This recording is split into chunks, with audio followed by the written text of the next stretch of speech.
Continuamos en Canal 6, Entre Ríos TV, este programa es Fernando un reportaje desde Paraná y disfrutando acá de un ambiente económico como a mí me gusta, con gente que sabe, gente experimentada, gente que ha estado en el paño más intenso, por así decirlo, de una manera, de lo que es la economía, lo que es la producción, lo que es el trabajo científico de explicar teorías económicas, etcétera, etcétera. Estamos hablando de un contador público, colega, economista y ex ministro de la Producción de Entre Ríos, Roberto Jung. ¿Cómo te va? ¿Cómo andás? Un gusto estar aquí. Hemos estado en el pasado en Crespo en algunas entrevistas. Sí, sí. Lo estaba recordando precisamente allá por el 2015. ¿Tantos años ya? Tantos años hacen ya, sí. Me acuerdo que yo estaba planteando en esa instancia un plan de desarrollo provincial y planteaba la modificación de la Constitución provincial. Bueno, todo eso pasó allá por el 2015, ¿no? ¿Qué querías cambiar vos? Lo que quería cambiar era el tema de la institucionalidad en ese momento. Yo lo que planteaba era tomar como única institucionalidad los municipios, los 83 municipios que tiene la provincia de Entre Ríos, y hacer municipios colindantes, como tiene provincia de Buenos Aires, es decir, que no haya un metro cuadrado en la provincia que no pertenezca a un municipio. O sea, ampliarle la jurisdicción a los 83 municipios. ¿Algo se logró o no se avanzó nada? Sí, algo se avanzó, hubo... No, la verdad que eso no se llevó adelante. Sí se avanzó con el tema de lo que se había modificado en el 2008, con la ley aparecieron las comunas, ¿verdad? Decía, en ese sentido, comunas tienen tanto kilómetros. Claro, exactamente. O sea que, bueno, la Constitución del 2008, la reforma del 2008, plantearon precisamente que los centros rurales de población o juntas mal llamadas juntas de gobierno se transformaran en comunas, cosa que se hizo parcialmente. Pero bueno, la verdad que yo hacía este planteo porque nosotros debemos tener una de las mejores constituciones del país. La constitución de la provincia de Entre Ríos debe ser una de las mejores constituciones. Su régimen económico y del trabajo y de la sostenibilidad ambiental es espectacular, digamos. Prácticamente si uno sigue los preceptos que manda nuestra constitución provincial, ahí tiene el plan económico. ¿En serio? El plan económico y social, sí. Lo que pasa es que, como nadie lo lee, lamentablemente, nuestra Constitución habla de un fuerte apoyo del Estado sobre todas las industrias madre, que es lo que tiene la provincia de Entre Ríos, pero habla nuestra Constitución hasta de los ahorros populares, en esos términos. Y estamos hablando de 1933. La verdad que es un lujo, hay que sacarle el sombrero a nuestra Constitución. ¿El 33 se reformó después? Sí, en el 2008. Sí. Pero por eso, pero bueno, los principales preceptos vienen del año 1933. Pero no va muy en contramano de lo que hoy es la dirección que tomó Milei.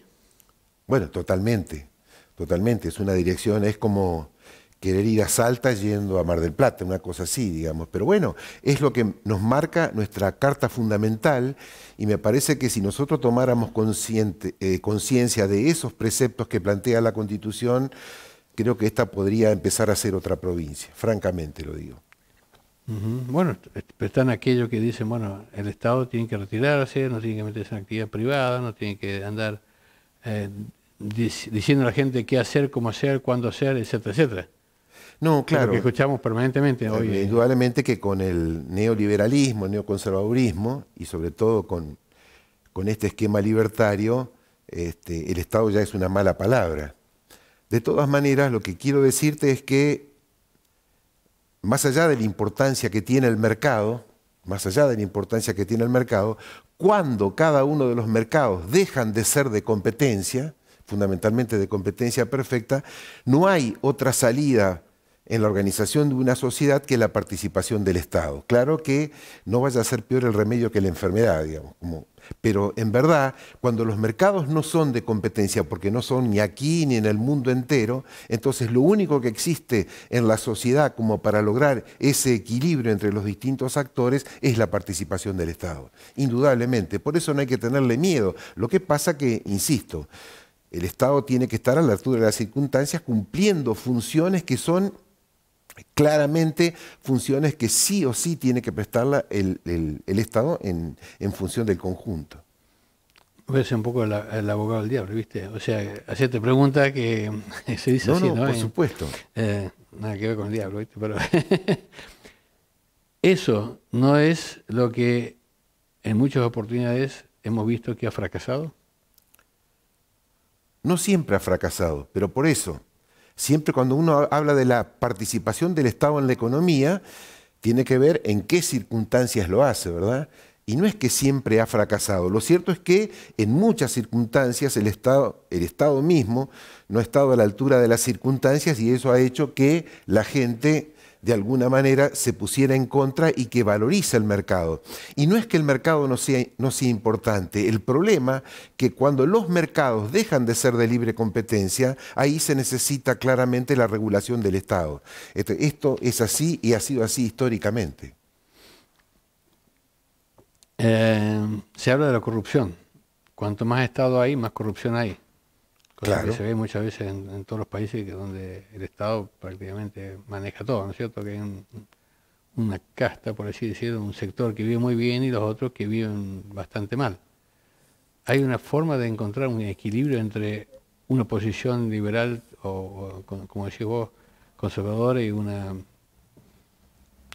que donde el Estado realmente cumpla con la función de seguridad, de educación, Sí. de salud, de defensa, y además en aquellas cosas que regulan al mercado, ¿no? Claro, algo que sea de exactamente. tal Es manera decir, que no choque una cosa a con la ver, otra. ¿Es posible eso o no? está lo que se llama el Estado gendarme, ¿verdad? Que es defensa, seguridad y justicia. Sí.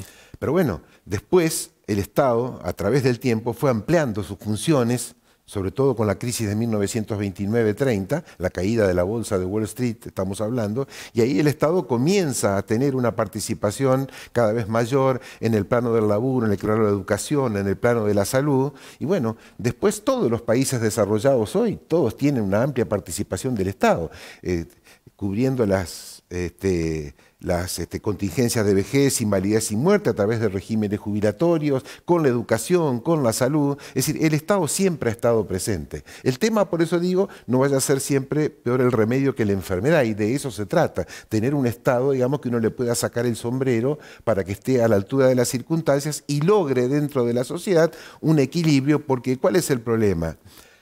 En la economía lo importante es que crezca la riqueza, ¿verdad? El famoso PBI. Ahora, de nada sirve que haya un incremento de riqueza si esa distribución de la riqueza queda en pocas manos. ¿Queda claro eso? Entonces, para eso está la actuación del Estado, precisamente para lograr ese equilibrio dentro del marco de la sociedad. Y no hay que tenerle miedo a eso. Por eso comenzamos a hablar aquí de nuestra Constitución. Y nuestra Constitución, la provincial, precisamente hace referencia a esas funciones que son claves en el Estado. ¿Vos has estudiado o has leído, o te has profundizado, me imagino que sí, sobre ley bases y lo que está promoviendo? Bueno, son dos cosas, ¿no es cierto? Ley base y la reforma tributaria. Sí. Bueno, yo creo que, a ver, para decirlo en buenos términos, dentro de la ley bases hay un montón de modificaciones. Yo diría que hay una parte de la ley bases, que es el corazón de esa ley. ¿A qué me estoy haciendo referencia? A el RIGI. Estoy haciendo referencia al RIGI. Está bien que lo comente porque se está hablando mucho del RIGI, pero mucha gente no tiene la menor idea de que lo que se lo voy a tratar de explicar de la forma más sencilla. Se habló últimamente bastante del RIGI, ¿no es cierto? cierto? El régimen de incentivo a las grandes inversiones, de eso se trata. Régimen de incentivo a las grandes inversiones. Ajá. Bueno, a ver, está el RIGI por un lado, Y están el resto de las reformas, la reforma previsional, la reforma laboral, la eliminación de instituciones públicas, las privatizaciones de muchas empresas que hoy son públicas. ¿Todo eso es RIGI? No, eso no es el RIGI. La ley bases comprende dos partes. El RIGI por un lado y un montón de modificaciones que se hacen en el plano previsional, en el plano laboral, las privatizaciones. En fin, hay toda una serie de modificaciones. Ahora, hay una gran diferencia entre lo que es el RIGI y lo que son las otras modificaciones. ¿Por qué digo esto? Porque todas esas otras modificaciones que son muy importantes, como la reforma previsional, laboral, las privatizaciones, viene un gobierno en el futuro y los quiere cambiar y lo puede hacer a través del Congreso de la Nación. Ahora, el RIGI, por 30 años, los argentinos no vamos a poder cambiar absolutamente nada. ¿Por qué? ¿Por qué? Porque si en el futuro una de estas grandes inversiones viene a la Argentina y el Estado quiere cambiar alguna de las normativas, estas grandes empresas pueden asistir a la justicia nacional o internacional para tratar de preservar esos institutos que establecen el RIGI. ¿Qué significa esto? Que si un empresario de estos grandes empresarios viene a la Argentina e invierte y uno quiere llegar a modificar, directamente se pueden presentar a la justicia internacional. Estamos hablando ni más ni menos que del CIADI. Para que la gente entienda, el CIADI es una institución que está en el marco del Banco Mundial, ¿sí?, que se encarga de lo que se llama el Centro Internacional de Arreglos y Diferencias Relativas a la Inversión. Esto ya lo teníamos, y vos te debes acordar, en la época ya de Carlos Menem, en la década de los 90.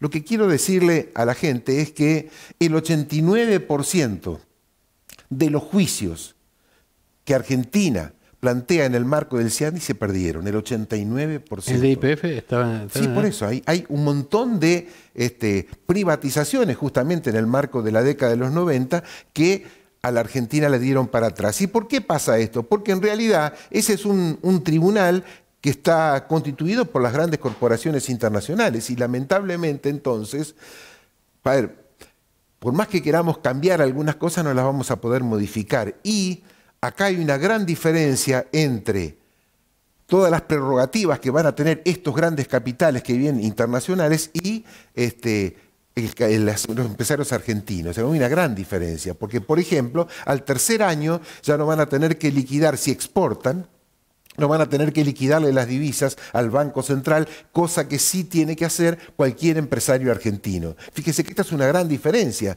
Entonces... ¿Pero en todos lados, en todos los países, el RIGI es así o solamente...? No hay casi... No, porque, a ver, no estamos diciendo de que no haya inversión extranjera directa. Es muy importante la inversión extranjera directa para un país. Así que no estamos hablando de eso, sino en qué condiciones viene esa inversión extranjera directa. ¿Qué significa esto? Todos los países, qué sé yo, para darte un caso, el caso de China. ¿Qué planteó China cuando fue a ese país las inversiones extranjeras? Tres cuestiones que fueron centrales. Primero, más o menos que el 70% de los trabajadores sean argentinos, en este caso, que haya transferencia tecnológica para que esto no quede simplemente en el ámbito de una empresa, sino que esto vaya en función del sector científico-tecnológico y todo podamos mejorar, como las escuelas técnicas y agrotécnicas, las universidades, el INTA, el INTI, en fin. Estos elementos de hacer transferencia tecnológica es un punto clave que han logrado los países cuando permiten inversión extranjera directa. Y otro punto que tampoco está previsto es el desarrollo de proveedores nacionales. Entonces, hay toda una serie de elementos que van a hacer que la Argentina por 30 años no pueda cambiar absolutamente nada. ¿Por qué 30 años? No, 20 o 10. Porque establece la ley. Porque eso es lo que establece la ley. La nuestra exactamente, ley. Exactamente. Por eso digo, estamos hablando de un tema... Bueno, en principio se estaría aprobando. Vaya a saber, esto está en el Senado, pero la verdad que hay un montón de cuestiones que son muy importantes, porque en el plano impositivo, por ejemplo... en el plano impositivo, por ejemplo, como cualquier empresa nacional que paga el 35% de impuesto a las ganancias, estas empresas van a pagar el 25%. Y si vos sos contador, por lo tanto, y después el tema de la amortización de los bienes tiene una amortización acelerada que también marca una diferencia con el empresario nacional. Es decir, si van a importar, todo lo que importen para llevar adelante sus actividades no van a tener que pagar el impuesto país, cosa que tiene que hacer cualquier empresario argentino, el 17,5%. Explicarle a la gente que es lo que es el impuesto país, porque por ahí no. El impuesto país. Si uno quiere importar cualquier bien hoy en la Argentina, tiene que pagar lo que se llama el impuesto país, 17,5%. Bueno, están exentas. Estas grandes empresas que van a invertir en la Argentina están exentas de ese 17,5%. Que si no le das algo que les favorezca, tampoco van a venir. No, por supuesto. Pero lo que tenemos que ponerlo a esto es en un plano de igualdad con nuestros empresarios nacionales. Pero a mí me parece bien, si digamos, buscar elementos. Si lo ponen en un plano de igualdad con los empresarios nacionales, ¿vos creés que realmente van a venir? Los empresarios, ¿Vos creés que van a venir? los empresarios van cuando saben que es un negocio. Y acá estamos hablando de que la Argentina tiene lo que el mundo necesita y va a necesitar en los próximos años. Porque todos sabemos que lo que el mundo va a necesitar en los próximos años son alimentos, lo que el mundo va a necesitar en los próximos años es petróleo, es gas, es tierras raras, es litio, y todo eso la Argentina lo tiene. Y lo tiene en las mejores condiciones para que estas empresas hagan muchísimo dinero. Y no está mal eso. Por ejemplo, Vaca Muerta. Pero no es solamente Vaca Muerta con el gas y el petróleo. Está Palermo Aike en la provincia de Santa Cruz, que es 1/3 de lo que representa Vaca Muerta.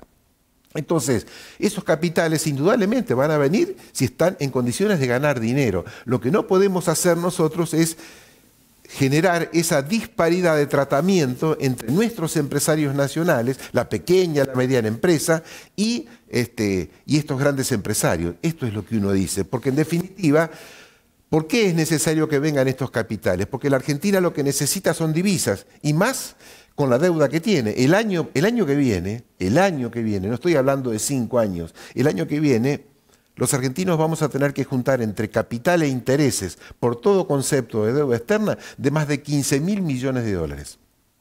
La pregunta es, ¿dónde sacamos eso? Es normal que si vienen a la Argentina, cuando liquiden las exportaciones, liquiden los dólares al Banco Central, ¿se entiende? Y que se puedan llevar las utilidades. Pero bueno, esto no es así. Al tercer año, estos grandes empresarios directamente se van a poder dejar los dólares afuera sin tener que liquidárselo al Banco Central, como tiene que hacer cualquier empresario argentino. Y esto es una dificultad. ¿Y qué harías enorme. vos para que vengan capitales que hasta ahora no han venido acá y dicen, bueno, Argentina no se puede ir, un país imprevisible, no hay justicia porque esto, cuando hay un problema, son tantas instancias que pasan 10, 15, 20 años sin que se haya sentencia, ¿no es cierto?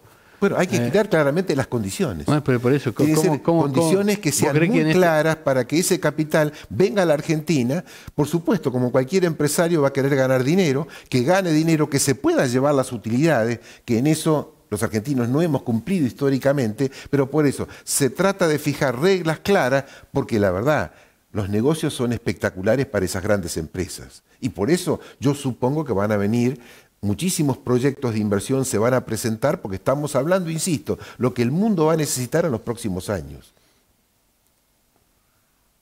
¿Qué otra ley laboral? ¿Tiene que haber un cambio laboral o no? Sí, pero esas cuestiones ya de alguna manera no son tan importantes. ¿Por qué digo esto? Porque esta es una discusión que después, si se quiere modificar en el futuro, se modifica, pero sí es cierto importante eso. Porque claro que sí. Se dice que con la ley laboral actual desincentiva la inversión porque el negocio del juicio, ¿no es cierto? Bueno, esas cuestiones se tienen que corregir. ¿Pero cómo se corrigen? Pero se ¿Por qué no se que han corregido hasta ahora? Pero se quieren que corregir mediante esa ley, digamos. Y hay preceptos que están estableciendo modificaciones respecto de la industria del juicio. Eso está previsto y no está mal que se discuta eso en nuestros representantes del pueblo. Pero, indudablemente, me parece que ese no es el corazón de lo que estamos discutiendo aquí. Y lamentablemente, insisto con esto, más allá de que hay modificaciones en los distintos planos, lo que realmente va a marcar esta ley hacia el futuro es el tema de las grandes inversiones. Han pasado cuántos años de que no hay inversiones acá. Importante, ¿no? Sí, Inversiones siempre ha bueno, habido. me parece que en Vaca Muerta ha venido inversión a la Argentina. Es decir, cuando hay negocios, Y Vaca Muerta, cuando hay no negocios, se le ha garantizado nada a los pero por capitales. supuesto que sí, sí, me parece que las empresas han crecido, ¿Ha habido CIADI ahí? han crecido muchísimo, han invertido muchísimo también, que esto ha generado uno de los sectores más importantes para la Argentina, la producción de gas y de petróleo. Esto es muy importante y no es el único lugar, insisto con esto, porque no es solamente Vaca Muerta, sino que también hay otros espacios en el país donde también son algo parecido. Un tercio de Vaca Muerta es Palermo Aike, que está en la provincia de Santa Cruz, y esto también hay que aprovecharlo. Por eso no se trata de que no vengan capitales a la Argentina, no se trata de eso. La inversión extranjera directa es muy, pero muy importante. El tema, insisto, son las condiciones. Roberto, vos sos profesor universitario. ¿Sí? Los estudiantes en distintas épocas, yo soy de la década del 70, ¿viste? O sea, Cordobazo, todo eso, ¿no? 69, el Cordobazo, claro. 69, sí, el primer Cordobazo, después hubo otro más, ¿no? Sí. Todo eso lo viví de cerca. Viví en Córdoba yo. Así que estudiante de hace 40, 50 años atrás, está muy politizado. ¿Hoy cómo está? Creo que las condiciones están haciendo que el estudiante cada vez se involucre más. Pero se despolitizó bastante, ¿no? Sí, sí, totalmente. Pero, ¿qué es lo que pasa? Cuando uno analiza la participación de los estudiantes, la participación de los jóvenes, bueno, con vos podemos repasar un poquitito. Este era otro país hasta el año 1974. Este era otro país, que no tiene nada que ver con lo que significa hoy la Argentina. Nosotros vendíamos hasta empresas llave en mano en 1974. Nosotros estábamos en electrónica, éramos primero en América Latina. Este país estaba exportando más del 20% de su sector industrial. O sea, este era otro país, con muchas dificultades indudablemente, pero indudablemente que cuando vino el golpe cívico-militar del 24 de marzo, y ahí hay un nuevo régimen de acumulación que es la valorización financiera, la timba financiera, y todo el proceso de endeudamiento externo que se generó, que este país es completamente diferente. Por eso yo creo que ahora cada vez está participando más el estudiantado, porque se da cuenta que inclusive ya no alcanza solamente con estudiar, aunque esto sea lo más importante para un joven, ¿verdad? ¿Crees que va a haber cambios, como están las cosas hasta ahora? Cambios que cambien la vida de tal manera que, bueno, ¿qué porcentaje de clase media hay en Argentina? Bueno, salió un dato de la UCA que es muy importante, la Universidad Católica Argentina, donde está mostrando de que del 44% que era la pobreza a fines del 2023, hoy estamos en el 55%. Lamentablemente yo no veo elementos que de alguna manera planteen una mejora para la sociedad, argentina. Yo te voy a dar un dato que me parece muy interesante, pero muy interesante. Por ejemplo, la canasta básica total que marca la línea de pobreza. El último dato, que es el del mes de abril, estamos hablando de 828.000 pesos, 828.000 pesos para una familia tipo de 4 personas. Ahora, cuando uno analiza los datos de la Secretaría de Trabajo, Empleo y Seguridad Social, que es el RIPTE es la remuneración imponible promedio de los trabajadores estables, los trabajadores en blanco. El promedio, ¿sabes de cuánto es? 705.000 pesos. El promedio en la Argentina. El promedio en la Argentina es de 705.832. Es decir, que, ¿qué te está diciendo eso? Que una parte muy importante hoy de los trabajadores formales, en blanco, los que se hacen los aportes, están por debajo de la línea de pobreza. Esto nunca había pasado antes en la Argentina, lamentablemente. Y esto lejos de mejorar, indudablemente que estamos, esto lejos de mejorar, me parece que esto cada vez es una situación que, bueno, el tema de la pobreza, el tema de la indigencia, estamos en valores de indigencia nunca vistos en la historia de la Argentina. Por eso me parece Por eso, si se aprueban estas leyes, ¿vos crees que va a mejorar la situación o va a empeorar? No, todo lo contrario. Yo creo que todo lo contrario. Lejos de mejorar, la situación no va mejor dicho, no va a mejorar para el conjunto de la sociedad. Esto es lo que tenemos que tener que Bueno, hacer. ¿crees que van a venir inversiones y se aplique el plan? Claro, pero cuando vengan esas inversiones, el problema es en qué condiciones vienen esas inversiones. Y ahí volvemos nuevamente a lo que estábamos hablando. Porque si vienen inversiones, si esas inversiones involucran a gran parte de trabajadores argentinos, si hay transferencia de tecnología para que involucremos al sector científico-tecnológico, esto va a ser muy importante para la Argentina, como lo ha sido en muchos países del mundo. El problema es que no se dan si no se dan esas condiciones. Entonces, lamentablemente, me parece que estamos asistiendo a un panorama bastante sombrío si es que aquí no cambian las condiciones. ¿Lo ves estable del gobierno? No, yo creo que estamos atravesando por muchas dificultades. Primero porque la inflación no baja como el gobierno pretende. Estamos hablando de que este mes, el mes de mayo, que ya pasó, puede llegar al 5%, incluso unos puntos por debajo. Pero ¿cuál es el problema aquí?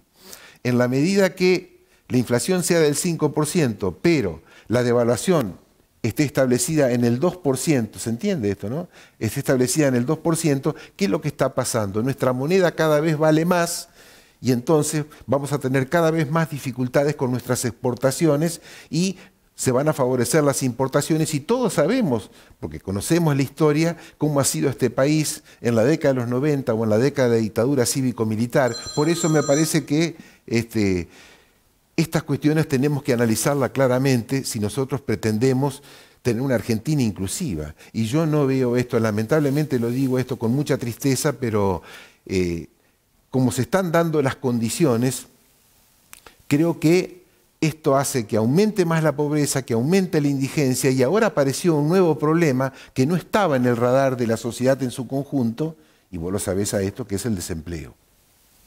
Es decir, esto, ya la gente ya no valora tanto el problema, digamos, de la inflación, sino que ahora la preocupación es el desempleo, ¿verdad? Y esto, bueno, hoy estaba saliendo un dato de Capital Federal, 7.7% el desempleo en Capital Federal, que es la región más rica que existe en el país. Entonces, estas cuestiones me parece que tenemos que analizarlas en profundidad.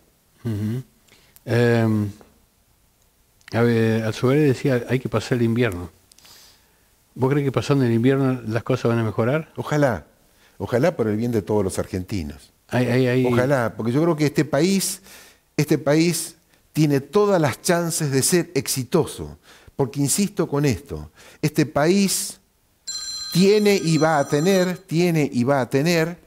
y esto es importante plantearlo, tiene y va a tener las cosas que el país necesita en los próximos años. Este país produce alimentos y puede producir alimentos de primera calidad, alimentos de primera calidad. Este país va a tener petróleo, tiene gas, tiene cobre, tiene litio, tiene tierras raras que son importantes para la cuarta revolución industrial. Es decir que tenemos lo que el mundo necesita en los próximos años. Ahora, no nos sirve de nada que nosotros vendamos todo eso que tenemos como materia prima y no agreguemos valor. Si alguien viene a una empresa, invierten, sacan oro que hoy no se saca, sacan cobre que hoy no se saca, saca petróleo que hoy no se saca. ¿Qué porcentaje deja para Argentina? ¿Qué porcentaje deja para Argentina? Por eso, vamos a un caso concreto, como el que vos estás planteando. ¿Vos sabés, tenés idea? Vamos al caso del litio. Vamos al caso concreto del litio, ¿no? Una cosa es que se lleven el litio como materia prima, ¿está claro? Sí. Ahora, otra cosa es que vengan inversiones y no solamente extraen el litio, sino que generan baterías de litio. Y ahí cambia la cuestión. ¿Se entiende? ¿Por qué? Porque eso agrega valor, eso hace intervenir al sector científico-tecnológico, eso es lo importante. Si nosotros logramos que vengan esos capitales y que nosotros tengamos la capacidad de agregar valor... Lo que pasa es que ya lo que no han venido hasta ahora no van a venir porque las leyes, acá hay mucha delincuencia, ¿no es cierto? ¿Vos creés que...? Y yo insisto con esto. ¿Vos creés que van a venir los capitales van a venir, ¿por qué? Porque son los negocios más importantes que hay en el mundo. Estamos hablando de cuestiones que la Argentina dispone, que son claves para el mundo en los próximos años. Por eso yo no le tengo miedo a eso. Lo que pasa es que tenemos que generar las condiciones para que esos capitales vengan, pero que le dejen al país eso que tanto se necesita, que es el valor agregado. Porque si nosotros agregamos valor, estamos generando trabajo. Y si estamos generando trabajo, indudablemente, esta Argentina va a ser completamente diferente. Completamente diferente. Roberto Jung, gracias por haber venido a Canal 6. No, al Siempre contrario. lindo discutir estos temas, escuchar distintas voces. Gracias a vos, gracias a vos, porque lamentablemente uno tiene que tomar en consideración estas reflexiones, porque ¿saben qué? Nosotros vamos a suponer la capacidad instalada de la Argentina, el sector industrial. Su capacidad instalada son 100, ¿está? ¿Saben en cuánto estamos hoy? Un poquito más de la mitad. Por eso, la pregunta es, cualquier empresario, ¿para qué va a invertir si casi el 50% es capacidad ociosa? Entonces, estas cuestiones tenemos que razonarlas porque, y más en nuestra provincia, que tenemos una provincia que yo creo que es excepcional porque la provincia de Entre Ríos, de acuerdo a un trabajo que hizo la Comisión Económica para América Latina, la CEPAL, el 45% del valor agregado lo generan las 31 cadenas agroalimentarias en esta provincia. Y eso es importante porque es lo que el mundo necesita. Entonces, de lo que se trata es agregarle valor a la producción primaria. No podemos vender las cosas como materia prima, sino con el agregado de valor. Y esto se puede, porque la Argentina tiene el sector científico-tecnológico que es muy importante y puede contribuir para que las grandes empresas ganen dinero. Muchas gracias. No, gracias a vos. Vamos a seguir escuchando distintas voces. También va a estar invitado a alguien de la Libertad Avanza. A ver qué óptica nos da sobre los distintos puntos, sobre los que hoy la sociedad se pregunta qué va a pasar, ¿no? Totalmente. Y me parece que esto está bueno porque nosotros tenemos que poner sobre la mesa cada uno de estos pensamientos y no necesariamente a través de que todos tenemos que pensar igual, sino que lo importante es que la gente que nos ve tenga esa posibilidad de reflexionar junto con uno y de esa manera entrar a encontrar todos los vericuetos que se necesitan para que este país pueda cambiar. Porque yo estoy absolutamente convencido de que la Argentina puede ser un país de primer mundo, no queda ninguna duda de eso, porque tenemos todo. Esperemos que sí. El problema es que también estamos los argentinos, ¿verdad? Gracias. No, por favor, gracias a vos. Hasta pronto.